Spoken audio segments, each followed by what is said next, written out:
pretty quiet around here since it's like 8 in the freaking morning. Hi everybody, Steve the Amateur Historian. I'm on the south side of downtown Portland today. Gonna do me another Historic Murders of Portland episode, which I haven't done in a while. I still have some that I haven't even uploaded to the channel yet or haven't gone live on my channel as of this recording, but I haven't done them in a while. You guys jonesing for a new episode? Oh, you're excited. You are very, very excited. You should be. So, saloons, old-time saloons. I've done a video or two in my day talking about murders that have happened in saloons in this godforsaken city. Well, usually, you know, when a murder, or at least a shooting, happens in an old-timey saloon, there's usually just a handful of reasons why it happens. You know, some revenge thing. A lot of times it's just, you know, given the right person in the right time, and this is pretty commonplace in the old days of Portland, you get enough booze in your belly and you kind of start making your own laws. So shouldn't be shocking to anybody that a lot of murders that happen in saloons were usually just people getting really wasted and not realizing fully what they were doing. And Portland was a rougher town back then, so a lot of times you didn't need booze to just haul off and shoot somebody. But today's story is just a tad bit different from all of those. So hopefully I'm not covering the same old bland ground, but I have a particular story to bring to you now from this neck of the woods. We're going back to 1914 and the murder of a guy named Mike Zenzola.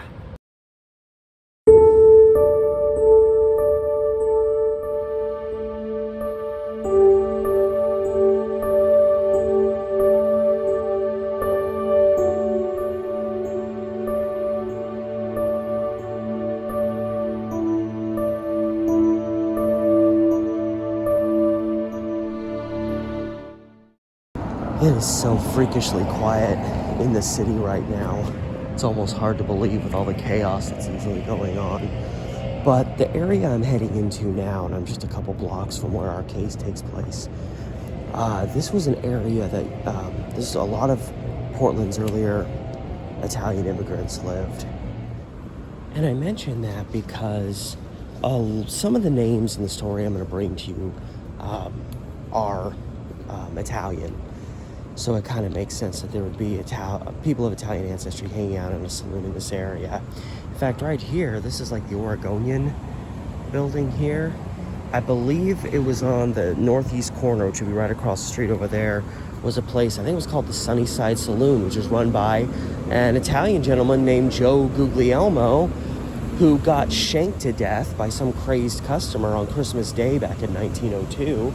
Then a couple years later, his son killed a girl that he was in love with, and he ended up getting executed for that. So yeah, we're kind of, I don't know if we're in the heart of what you could call Little Italy, but we're in that realm. So this here is Southwest 1st Avenue in Columbia I'm coming to. Columbia is the crossing street, and the next street down is Jefferson. Now, the particular saloon in question was on the east side of 1st Avenue between these two streets. So we've got like the Umpqua Bank Plaza here today. So along this stretch right through here is where the saloon was located. And I never got a name for the saloon. I just know that apparently Mike Zenzola ran it. So I don't know, maybe it was called Zenzola's Saloon. I really can't say for sure, but it would have been right, kind of, you know, the businesses weren't that far back from the street. So honestly, I'd probably be like standing in the saloon right now, or at least walking through an adjacent business. Now, the address given put the saloon kind of just generally somewhere between these two streets, but another one said it was at 1st and Columbia, which would mean it had to be at This would be the northeast corner. So the saloon, more or less, would have been where this brick layout was. That's what one resource said, and I'm prepared to believe that. So, yeah, the saloon would have been just right through here. But for our story, we're going back to January 7th, 1914. It's just another evening at Zenzola's place. And at the bar, his bartender's a guy named Luigi Farchi. I think it's Farchi. Could be somewhat wrong about that, but I think that's what his name was. I can't promise that I'm not going to mispronounce something. So he's working at the bar, and a guy walks in who's only listed in newspapers as being named Rocco. He's never given a last name. It's just Rocco. And he's apparently kind of upbeat, kind of fun-loving. He walks up and sits down at the bar, and he starts, like, presumably, as it seems, having pleasant conversation with Farchi at the bar. And so, you know, that's fairly normal.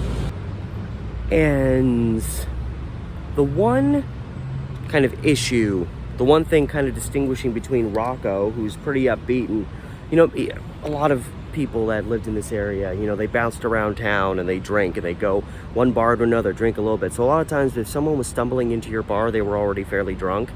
So maybe Rocco was just feeling a little bit too happy about life because he had too much alcohol in him. Farchi is not in quite as jovial of a mood. He just found out that he's going to be laid off in 2 days due to slow business at the saloon. So he's not feeling great. He's just kind of working out his last couple of days and wondering what the hell he's going to do when he suddenly doesn't have a job. Now, I don't know how much him and Rocco discussed this, if Rocco even realized this was going on and that this guy was not really in the mood to joke around and fool around, but whatever the case, either he's a fun, bubbly guy or he's fairly drunk at this point. Rocco reaches over the bar and grabs the soda water, which I'm thinking, because, you know, nowadays it's like in the hoses and stuff, but I'm wondering if back then it was actually like the jug, you know, if they show you shaking up and then you spray it at someone. My guess is that's kind of more what it was like back then in 1914. And yeah, Rocco reaches over, grabs the soda water, pulls it back, and he like starts spraying it at Farchi. And it's presumed he's doing this like for fun. He's not trying to really instigate anything with this guy. He's just like, hey, let's have some fun. And again, he's probably drunk. My guess is that was what was triggering most of this. So Farchi, annoyed, grabs another thing of soda water and starts spraying it back at them. So they're just spraying each other. It's this battle of the wills, soda water style. Farchi, you know, he's not in the mood. He's not spraying back for fun. He's spraying back out of rage. And he finally just is fed up, and he grabs a glass off the bar and throws it at Rocco. I think just barely misses him. So Rocco, either he's still playing the game or now he's getting a little mad because this guy just disrespected him by throwing a glass at him. It's like, I thought we were having fun, man. So he grabs a glass and throws it back at Farchi, who's no man to be trifled with at this point, because then Farchi, really ultimately done, pulls a revolver up, aims it at Rocco to fire. Now, the problem is, by this moment, Mike Zenzola, who runs the saloon, sees this altercation happening. He doesn't want people fighting in his joint. He doesn't want them wasting the soda water. And now glasses are getting thrown. So the presumption is he's coming up there to separate the two, calm the two down, you know, as a business owner would do. So the problem with that is that he's now getting himself involved in this kind of fracas that's starting. And so as he steps up, Farchi actually fires. And Rocco sees the gun come out and manages to duck it. Shot whizzes past him, hits Mike Zenzola instead. Hits him, they said, in the chin area, so he probably got hit, you know, around here. He got hit in the head. So it really only took one shot to get him down on the ground. So he's down. Rocco, who I don't know if he's drunk or what, but he's panicked. He takes off running. He literally runs out of the saloon. I don't know if he took a back entrance or if he came out onto the street and wrapped around, but he ran and like ducked and hid behind the building. He was probably wasted and he was probably panicked, and a security guy just came out here from the bank and took a look at me. I get it, it's a bank.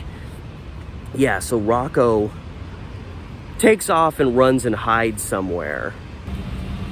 So from here, Mike Zenzola is quickly rushed to St. Vincent's Hospital, where he expires from his injuries.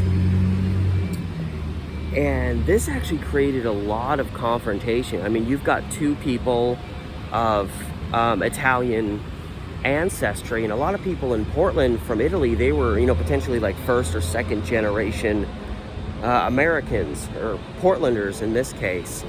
And there was a lot of concern. People were so mad at Farchi for shooting Zenzola. And again, Farchi's like an employee of his at this time. You'd almost think they had a cordial, connection. And again, he didn't intend to shoot Mike Zenzola, but he did intend to shoot Rocco.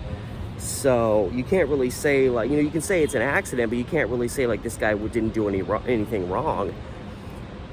But even with the fact that this was clearly an accident, there was so much hostility. There was concerns about taking Farchi to trial, that friends of Mike Zenzola would show up armed. And that happened fairly often back in the day when security wasn't as strict. People would show up in courtrooms armed.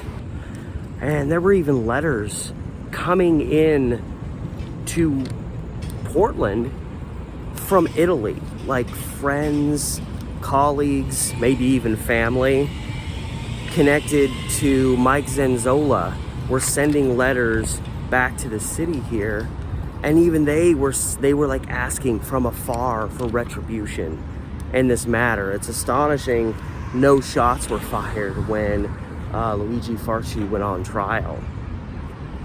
And of course, he had a pretty easy to establish at least a defense to go by, which was that the guy he shot, he didn't intend to shoot. The shooting was an absolute accident.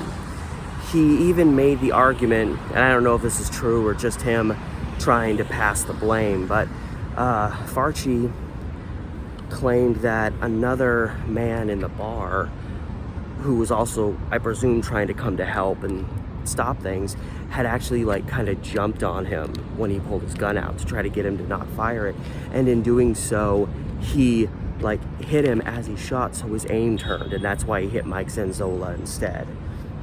I also think part of it is the fact that Rocco ducked at just the right time. But the simple fact of the matter is we have a guy here who, because he was pissed probably about getting fired and was a little unhinged anyway, he decided to pull his gun out and shoot at someone. So you like, the issue here was that Farchi was not on trial for shooting Rocco. He was on trial for shooting Mike Zenzola, who he wasn't targeting. Had he been on trial for shooting Rocco, he probably would have been busted on attempted murder, and he probably would have been found guilty, considering the obvious circumstances in the case. And this happened in the middle of a saloon. There was a bunch of witnesses. No one could claim that this guy didn't do this. So that was the claim, was, oh, I didn't mean to shoot him, and I got hit and bumps. And I love that addition to his defense, that claim that, oh, well, I would have shot the guy I intended to shoot if this guy didn't come up and bump me. So it's pretty much like, hey, I probably would have been successful in murdering Rocco, but somebody got in my way, using that as a defense to get out of a murder on a murder trial. Sometimes it's just too funny. The circumstances, the desperation you go through to try to get out of getting in trouble for something. And again, the simple fact of the matter is, this guy was on trial Not for shooting at Rocco, who was his intended target, but for accidentally shooting Mike Zenzola. He had no motive, I mean, other than the fact that he was getting fired, but there was no implication that he bore any ill will against Mike Zenzola. And again, he wasn't the target of the bullets. So the simple fact of the matter is the man that he was being tried for was an accidental shooting. And if it was an accidental shooting, back in the day, you usually got off for that. They didn't want to be putting people in jail for missing their target, even though they had an intended target. So in the end, Mike Zenzola was found not guilty in this crime, and he was released, which was a benefit to him because his lawyers were kind of desperate and kind of concerned on his matter, and they tried to get him plead down to a manslaughter. They tried to get him to plead guilty to a manslaughter and get a smaller sentence, and either he didn't go for that, or I don't know, the judge didn't go for it, or the prosecutors didn't go for it, and he ended up walking when all is said and done for, I mean, what should still have amounted to an attempted murder. And again, I think he would have been found guilty of attempted murder had he not actually shot somebody else, and that had not become the focus of the case. And that, as you would say, is the end of our story. Real quick and dry, but definitely a saloon story with a little bit of a twist compared to stuff I've previously discussed. So all that said, from downtown Portland, while it's still calm and quiet and early in the day, I've only had one person ask me for money so far. Thank you so much for stopping by. If you're new to the channel, I haven't gotten around to it, remember to like, share, subscribe. That's a big one. I also have a Patreon and a lot of trash and recycling. I have a Patreon if you want to help me out there. The link to that is in the description with this video, as well as the links to my Facebook, Instagram, Reddit subreddit, and my TikTok. So all that said, thank you for stopping by again for another episode. Hello. Another episode of Historic Murders of Portland.